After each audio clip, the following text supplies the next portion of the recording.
오늘 로마서 1장 24절부터 마지막 32절까지 말씀을 통해서 하나님 없는 인생의 모습, 두 번째 시간으로 말씀을 증거하겠습니다.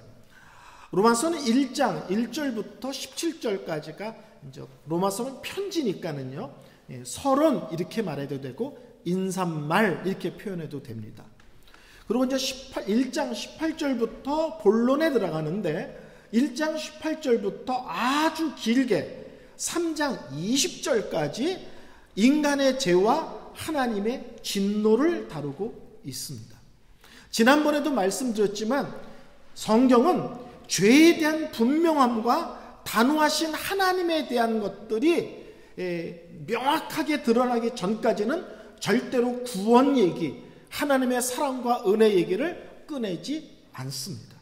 쉽게 말하면 우리가 하나님 앞에 얼마나 심각한 죄인인지를 완전히 코너에 몰아서 우리 스스로 답이 없다, 나는 하나님이 불쌍히 여기시지 않으면 나는 아무것도 아니라고 깨달을 때까지 영적으로 우리를 밀어붙입니다.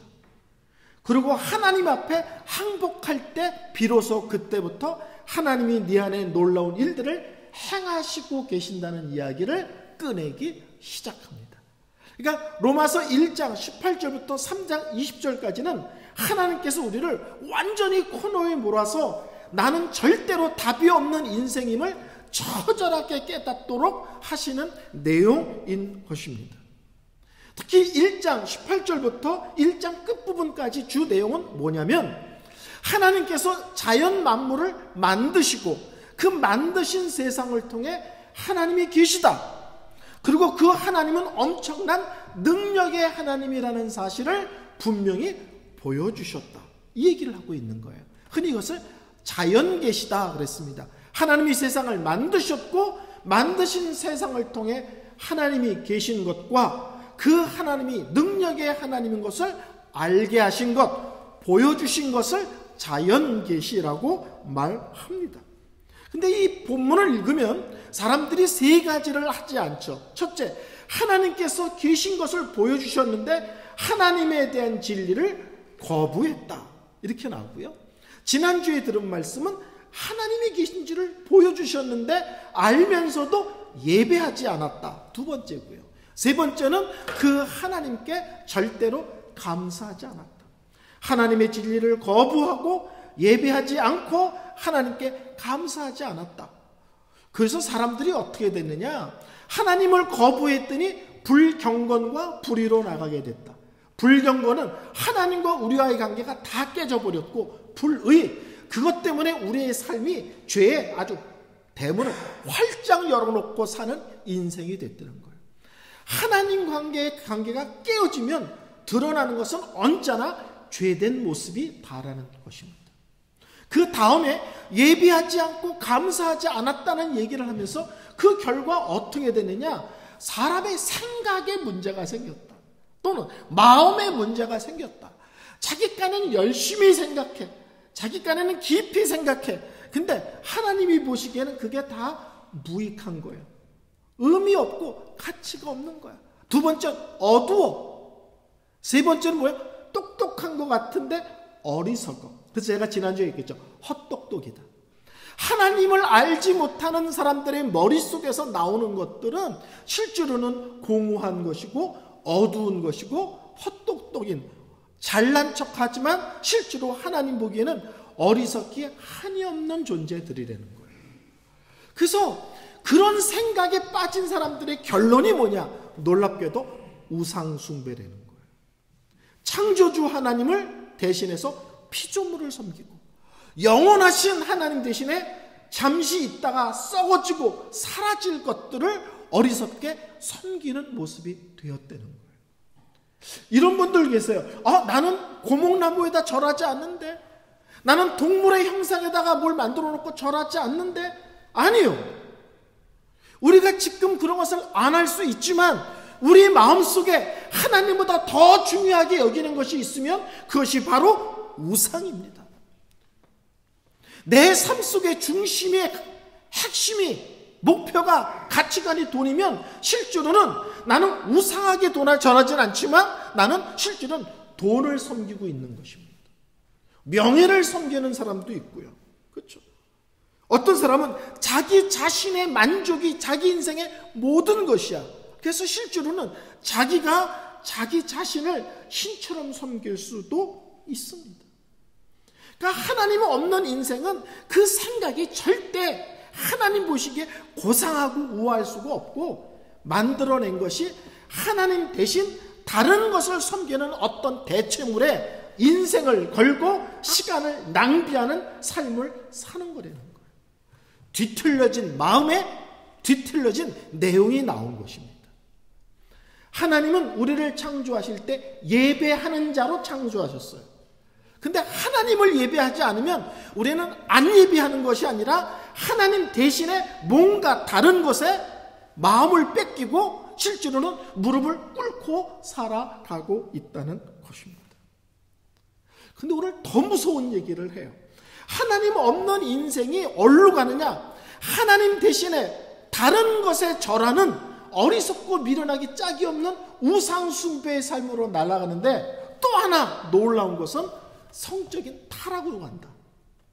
참 무섭죠, 성경의 진단이. 하나님이 내 마음에서 밀어내버리면, 하나님을 내 마음에서 거부해버리면 나는 하나님 외에 다른 것을 내 삶의 최고의 기준과 가치를 갖고 살아갈 뿐만 아니라 성적인 타락으로 날아가는 것이 죄의 성향, 죄의 모습이라는 것입니다. 죄는 절대로 멈추지 않습니다. 더 심각한 걸로 가고요, 더 다양하게 가고요, 더 빠르게 치달아 갑니다. 성경을 읽을 때 제가 아주 자주 말씀드리는 거지만 가장 쉽게 본문의 강조점을 찾는 방법, 반복되는 단어가 있다. 그러면 그게 강조입니다. 오늘 본문에 3번을 반복하여 말하는 단어가 있습니다. 그것이 뭐냐면 바꾼다라는 단어입니다. 지난주 본문이죠. 마지막에 1장 23절에 보면 하나님의 영광을 우상으로 바꾸어. 성경을 보는 분은 밑줄을 치시면 좋아요. 하나님의 영광을 우상으로 바꾸어. 그 다음에 두 번째 25절에는 하나님의 진리를 거짓으로 바꾸어. 두 번째 바꾸는 거예요. 세 번째는 26절 27절에 나오는데 남자와 여자들을 순리대로 사용하지 않고 바꾸어, 이렇게 말합니다. 하나님의 영광을 우상으로 바꾸고 하나님의 진리를 거짓으로 바꾸고, 남자와 여자의 정상적인 성관계가 있는데 남자는 남자를, 여자는 여자를 하나님의 순리를 바꾸어 반대로 사용하고 어긋나게 사용하는 일들이 벌어진다는 거예요. 하나님 없는 인생의 특징, 오늘 성경은 놀랍게도 첫째, 우상 숭배다. 두 번째, 성적인 타락이다. 이런 것입니다. 성경에서는 의외로 성에 대한 얘기를 자주 하고 분명하게 합니다. 성경에서 말하는 바른 성은 두 가지예요.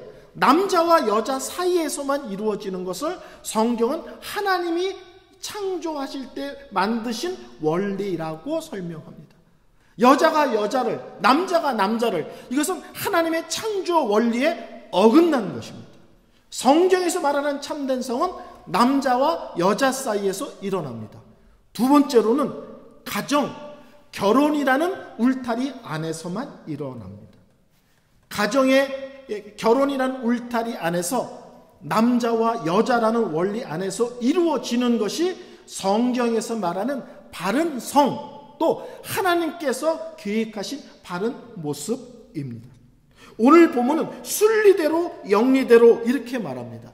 순리대로란 말은 여자와 남자가 결혼하여 정상적으로 성생활을 하는 것은 순리대로, 그것은 하나님께서 창조하신 창조의 원리에 맞는 것이고, 영리대로는 여자가 여자를 향하여, 남자가 남자를 향하여 성생활을 하는 것은 하나님께서 계획한 것을 뒤집어서 바꾸어 쓰는 잘못된 것, 틀린 것이라고 명확하게 이야기를 합니다.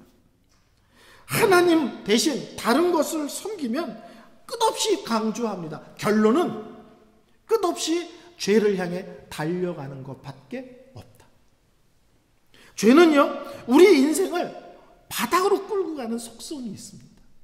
죄는 가장 아름다운 것을 한순간에 쓰레기로 만드는 속성이 있습니다. 높이 있던 것을 하루아침에 저 바닥으로 곤두박질 치는 것이 죄의 습성입니다. 하나님의 마음에 없으면, 하나님을 예배하지 않는 백성이면 그들 속에서는 하나님 대신 다른 것을 우상으로, 실제로는 자기 삶의 우선순위를 갖고 섬기는 일들이 벌어지고, 두 번째는 심한 성적인 타락이 일어난다. 이것이 성경의 진단입니다.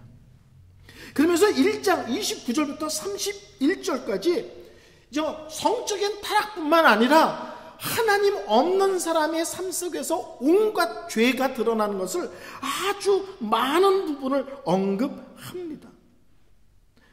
좀 길지만 제가 읽어볼게요. 하나님 없는 인생은 온갖 이런 죄 속에 실제로는 빠져 산다는 거예요. 곧 모든 불의, 추악, 탐욕, 악의가 가득한 자. 여기서 악의가 가득하다는 말은 다른 사람에게 손해를 의도적으로 끼치고 그것을 되게 재밌어하고 즐기는 사람. 다른 사람에게 손해를 끼치는데 그것이 실수가 아니라 그걸 즐기고 좋아하는 것을 악의가 가득한 자요.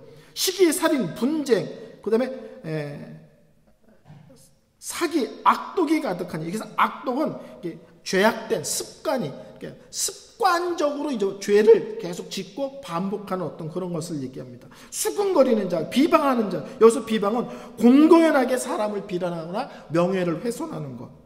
하나님께서 미워하는 자, 능욕하는 자. 여기서 능욕이라는 것은 거만함인데 어떤 거만함이냐면 사람들을 향해서 거들먹거리는 게 아니라 나 하나님 없이도 잘 살 수 있는 사람이야, 이런 사람들. 한 번은 제가 유튜브를 보는데 거기에 어떤 여자 한 40대 초반에 어떤 여자가 나와서 난 천국 갈 생각이 전혀 없는 사람이야. 이게 거만하다는 거예요. 여기서 거만은 사람들을 향해서 걸들먹거리는 게 아니라 나 하나님 없이도 잘 먹고 잘 살 수 있는 사람이야. 그러니까 하나님을 향해서 거들먹거리는 이거를 거만함이라고 얘기합니다. 그 다음에 교만함, 우리가 잘 아는 거죠. 다른 사람을 무시하고 낮게 보는 거. 자랑하는 자요, 악을 도모하는 자요, 부모를 거역하는 자요, 우매한 자요. 여기서 우매란 말은 어떤 말이냐면 세상적으로 똑똑한데 하나님에 대해서 아는 게 없는 자. 이게 우매라는 거예요. 그냥 어리석다가 아니라 세상적으로는 모르는 게 없어. 근데 하나님에 대해서 아는 게 없어. 이게 우매라는 거예요. 배약하는 자, 신뢰를 저버리는 거, 약속한 거 쉽게 깨는 거, 무정한 자, 애정이 없는 것, 정이 없는 사람, 긍휼히 여기는 마음이 없는 사람, 그런 거 있잖아요. 이태원 사고가 났는데도 맹숭맹숭하고 죽은 사람에 대한 불쌍한 마음도 없고 그 가족과 그 형제와 부모들을 향한 애통하는 마음도 없고 그냥 뉴스를 그냥 맹속하면서 도리어 이 마음에 불쌍히 여기는 긍휼의 마음이 없는 메마라운 마음을 여기서는 무정한 자, 무자비한 자, 무자비는 자비가 없는 자라, 이런 거. 온갖 죄를 나열하는데 계속 반복하는 것이 있습니다. 이 본문에서. 그게 뭐냐면 죄는 언제나 마음에서부터 시작된다는 거예요. 몸이 움직이기 전에 이미 마음에서 그 죄에 대한 뭔가가 꿈틀거리고 있다는 거예요. 그래서 1장 20절 전에 마음의 정욕대로, 1장 28절에는 마음에 하나님 두기를 싫어하며 상실한 마음에, 계속 마음을 얘기해요. 그래서 죄는 어떤 일을 저지르기 전에 이미 마음에서 시작되는 것입니다. 그래서 성경은 뭐라고 그래요? 행동하지 않아도 이미 악하고 추한 것을 품으면 이미 죄 지은 거다, 이렇게 보는 거예요. 우리는 저질러야 죄지만 하나님은 생각하는 것, 마음에 품는 것, 옳지 않은 계획들, 의도들, 이런 것도 다 하나님 보시기에는 죄로 보는 것입니다. 그래서 성경은 끊임없이 우리에게 얘기를 하죠. 무릇 지킬 만한 것 중에 더욱 내 마음을 지키라. 생명의 근원이 이에서 남이니라. 무엇보다도 네 마음을 지키라. 그래서 성경을 읽으십시오. 하나님 말씀을 묵상하십시오. 여러분 삶 속에서 항상 하나님을 의식하고 사십시오. 이런 내용들이 다 뭐는 거예요? 마음 중심을 지키는 거고, 그 싸움이 능해야 우리의 삶이 항상 경건한 삶을 유지할 수 있는 것입니다. 여러분도 그러신가요? 저는 그래요. 아침에 일어나서 첫 번째 노래를 뭘 부르느냐가 하루를 지배해요. 예? 저랑 저희 집사람이 둘 다 웃겨 죽겠다는 거예요. 둘이 흥얼거리는 게 똑같아. 왜냐면 아침에 같이 부르면 십자가 그 사랑, 이게 아침에 불렀다면 그다음부터는 뭘 하기만 하면 십자가 그 사랑으로 하루가 가. 그러니까 우리가 우리의 삶 속에, 우리 마음 속에 뭘 집어넣느냐, 무엇에 집중하느냐가 실제는 우리의 삶 전체에 영향을 끼칩니다. 그래서 성경을 읽고 묵상을 요구하는 것은 우리 마음에 거룩한 것, 하나님과 관계된 것들이 항상 중심에 머물도록 하기 위해서입니다. 근데 오늘 성경에 무서운 얘기를 하죠. 하나님의 심판을 알면서도 옳다 하는도다. 하나님 없는 사람들의 특징은 하나님을 알지만 거부할 뿐만 아니라 도대체 하나님을 두려워하지 않아요. 너희들 이렇게 살면 심판받아 알고 있다는 거예요. 근데 옳다 하는도다. 다른 사람들에게 괜찮아. 뭐 너도 하고 나도 하고 다 하는 거야. 안 한 사람 어딨어? 하나님의 두려움도 인정하지 않고 그런 죄를 짓는 사람을 향하여 괜찮다고 옳다고 잘한다고 손뼉 치러지는 무서운 짓거리들을 한다는 거예요. 누가? 하나님을 믿지 않는 사람들의 모습입니다. 이에 대한 하나님의 반응은 정말 무섭습니다. 내버려 두심이에요. 성경은 하나님의 심판을 얘기할 때 일반적으로 마지막 날, 이 세상 끝날 하나님의 엄하고 두려운 심판이 있다는 얘기를 계속 반복합니다. 마지막 날 여러분 하나님 앞에 섭니다. 하나님께서 여러분의 삶을 정리하시고 계산할 날이 있습니다. 그거 생각하며 사세요. 그거 기억하며 사세요. 우리에게 끊임없이 우리에게 경고하십니다. 마지막 날 심판이 있다. 근데 성경은 마지막 날만 심판이 있는 것이 아니라 이 땅에 살면서 죄악된 삶을 사는 사람들에게도 하나님은 다양한 모습으로 징계하십니다. 다양한 모습으로 심판하십니다. 근데 저는 그 심판 중에 가장 무서운 심판이 뭐냐? 오늘 본문에 나와 있는 내버려 두심이에요. 이 내버려 두신단 말을 무려 3번이나 반복합니다. 1장 24절에 더러움에 내버려 두사, 1장 26절에 부끄러운 욕심에 내버려 두셨으니, 1장 28절 상실한 마음에 내버려 두사. 여기서 상실한 마음이라는 것은 죄악된 마음에 내버려 두사. 여러분, 하나님이 계신지를 알아. 인정하지 않고 예배하지 않고 감사하지 않아. 죄 짓는 것을 자랑스럽게 여길 뿐만 아니라 다른 사람들이 죄 지으면 박수 쳐주고 잘한다고 응원까지 해. 근데 이러다가 혼나지, 이러다가 하나님한테 벌받지 알아. 근데 그것도 두려워하지 않아. 철저하게 하나님을 밀어내는 자, 자기 삶 속에서 철저하게 하나님을 밀어내는 자들에 대한 하나님의 반응은 무려 3번이나 얘기합니다. 저들의 더러움에 내버려 두사, 부끄러운 욕심에 내버려 두사, 상실한, 다른 말로 하면 죄악된 마음에 내버려 두사. 하나님께서 그들이 온갖 죄를 짓지만 더 이상 그들의 삶에 하나님이 간섭하지 않으신다는 거예요. 히브리서 12장 8절에 이런 말씀이 있습니다. 징계는 다 받는 것이거늘 너희에게 없으면 사생자여 신하들이 아니리라. 하나님께서 자기의 자녀들은 잘못하면, 어긋난 길로 가면 하나님 보시기에 더 놔두면 안 되겠다, 계속 이 길로 가면 큰일 나겠다, 하나님 보시기에 도가 지나치면 어떤 식이든지 하나님은 우리의 삶에 간섭하시며 징계하십니다. 하나님 저를 왜 때리세요? 라고 말하지 않아요. 그 사랑의 매가 뭐예요? 사랑의 매인 것을 다 알아요. 그 매가 사랑의 매인 것을. 내가 죄로 치더라도, 내가 어떤 삶을 살아도 하나님의 내 삶에 일체 간섭이 없어. 그러면 스스로 물어봐야 돼요. 난 진짜 하나님 자녀인가? 아니면 내가 하나님 자녀가 아닌데 하나님 자녀로 착각하는 건 아닌가? 제가 속한 교단에 한 목사님이 이런 얘기를 했어요. 온갖 죄를 짓고 막 죄를 향해 달려가는데 그 맞은편에 우리 예수님이 계셔가지고 그냥 뭐라 그래? 한국말이 짧아서 독일말로 할까요? 이렇게 뭐라고 해? 막 무서운 줄 모르고 죄를 향해 막 이를 악물고 그냥 전력 질주로 달려가. 더 큰 죄, 더 심각한 죄, 더 많은 죄를. 게다가 예수님한테 빵 하고 부닥쳐가지고 전치 7주 사고가 나.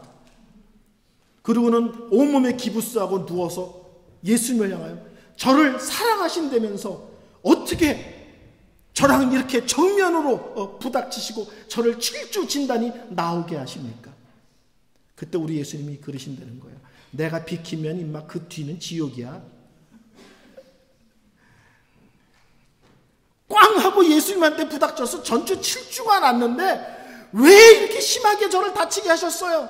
우리 예수님이 그러신대요. 비키면 그 뒤는 만 지옥인데.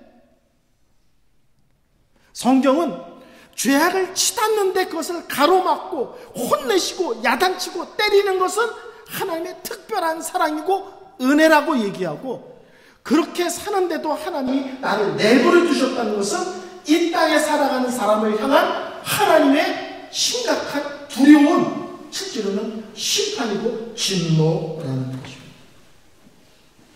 저는 명지고등학교라는 학교를 다녔는데요, 고2 때 제 짝이 있었는데, 저는 믿으시겠지만 믿으시지 않겠지만 저는 회장이었고 그 친구는 반장이었어요. 이 반장인 녀석이 골칫덩어리예요. 우리 학교 폭력 서클의 대장이에요. 그러면서 광화문 조직을 갖고 있어요. 제가 광화문에서 끌려가서 돈을 뺏길 뻔했는데 내 짝 이름을 냈더니 걔네들이 바로 네가 우리 형님을 어떻게 알아? 그러더라고요. 그래서 내 짝인데 있더니 얼른 가 그러더라고요. 근데 얘가 또 공부를 잘해. 전교 20등 안이더라고요. 희한한 놈이에요. 그러고 살면서. 근데 한 번은 밖에 나가서 패싸움을 하다가 걸렸어요.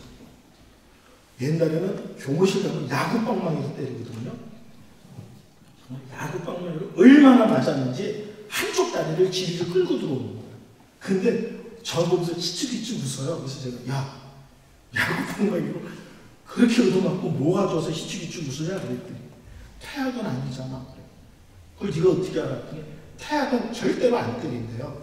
딱 교무실 들으면 이름표 뜯고 모표 뜯고 가 그러지 퇴학시킨 놈은 절대 손대지 않는데, 두들겨 팼다 그러면 정화를 맞을 수는 있어도 퇴학은 아니야. 그러니까 한쪽 다리를 끌고 들어오면서 퇴학은 아니야 그러고 웃더라고요. 제가 성경의 원리를 걔를 또 깊이 깨달았어. 맞으면 자녀고 안 때리면 안 자녀는 것입니다. 오늘 성경은 얘기합니다. 온갖 죄 속에 빠져 사는데도 너의 삶이 아무 이상이 없냐? 그래도 잘 먹고 잘 사냐? 그게 행복이 아니고 네가 똑똑한 것이 아니라 이 땅에서 받을 수 있는 가장 두렵고 무서운 하나님의 심판을 받고 있는 것인 줄 알아라. 오늘 설교 결론 내리겠습니다. 하나님께서 만든 만물을 통해서 하나님이 계신 것과 그분의 능력을 분명하게 보여 알게 하셨다라고 성경이 말했습니다. 근데 사람들은 그 하나님을 거부하고 예배하지 않고 감사하지 않았습니다. 그 결론이 뭐라고요? 불경건과 불의를 하고, 오늘 본문으로 하는 우상숭배와 동성애를 하고, 더 나아가서 온갖 죄에 빠져 사는 것이 하나님 없는 인생의 모습이라는 것입니다. 여러분, 우리가 하나님 안에서 은혜롭게 산다는 게 뭡니까? 어떤 사람은 보여주셨는데 거부하고, 우리는 보여주셨는데 그게 믿어지고 깨달아지고 알아먹는다는 게 특별한 은혜인 거예요. 죄를 지면 부끄러운 줄 알고 죄를 죄로 깨닫게 하시고 죄를 회개하시는 것, 그것이 하나님이 우리에게 주신 은혜입니다. 그리고 하나님 보시기에 도가 지나치다 하시면 혼을 내기도 하시고 야단도 치시고 어느 때는 벌도 주시는 것, 그것이 우리를 향한 하나님의 특별한 사랑이고 특별한 은혜입니다. 우리는 로마서를 끝없이 계속 반복하여 들으면서 하나님 없는 사람의 삶을 들여다보면서 나는 왜 여기 있지? 그것이 은혜 때문입니다. 항상 고백하는 성도 여러분 되시기를 바랍니다. 찬양 드리겠습니다.